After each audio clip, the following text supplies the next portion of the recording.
Hi. Today we are drawing a whale. A humpback whale. Do you know humpback whale can grow to 60 feet? They are big and gentle creatures. They roam around the world and they make sounds, like songs. And they have a hump on their back, that is why probably they are called humpback. Let's draw with me. It is pretty easy to draw a humpback whale. Let's start.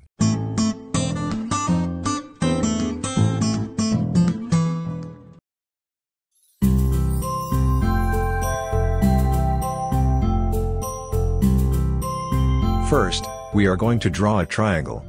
In this triangle, side A is shorter than side B. And C is the longest. How can we draw this type of triangle? Very simple.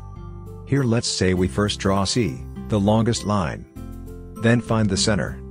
Here I showed it as a red dot. Now draw a line little bit left of the center. Like this green line. Now pick a point on this green line.